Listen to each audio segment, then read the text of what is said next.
When I was a kid, Mario Brothers for the Atari 2600 was one of my favorite games on the Atari, and to this day I still think it's one of the best Atari 2600 titles that they ever made.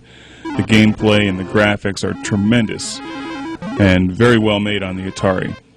Recently I picked up the Atari 7800 version of Mario Brothers, and wow, does this take it one step further. I mean, the Atari 7800 is really one of the most impressive game systems, and one of the most underappreciated in my opinion. It really excelled at arcade games, and that's what this game is. I don't remember playing Mario Brothers in the arcade, so I can't comment on how this compares directly to it. But this game is a lot of fun. It has a definite 80s arcade graphical style. It feels good. The gameplay is good. It's challenging. It adds a lot more complexity to Mario Brothers than you find in the Atari 2600 game. Depending on where you hit the blocks from underneath, you can bounce the animals left or right or straight up.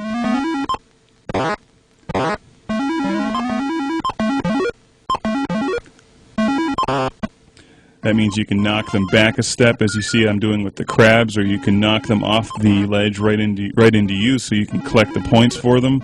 They speed up when you get to the last one, so this game has some improvements and some differences over the 2600 version.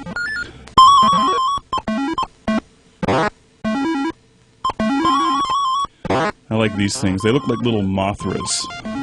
Mothra is, without a doubt, probably my favorite of the Japanese monsters from the Godzilla series, which I've seen every Godzilla movie about 10 times. In fact, we should really get to some Godzilla-related video games here on Classic Game Room. But in the meantime, we've got Nintendo's main man, Mario, who's still producing I don't know how many games. I mean, this guy must be so filthy rich.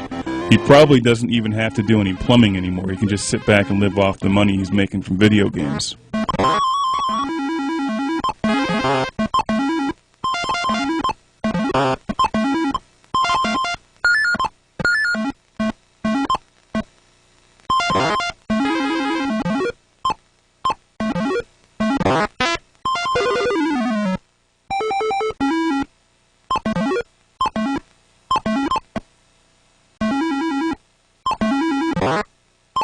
Check that out, the ice lands and then it freezes the whole shelf. You can compare this up against the 2600 version with my previous review. And if you're into arcade games, I think that it's definitely worth the investment to pick up an Atari 7800 because there's so many great arcade titles for it, and it also plays the Atari 2600 games. And I can tell you with experience, that game system will last 22 some years without having a problem. So I'd like to see the new game systems have that same track record.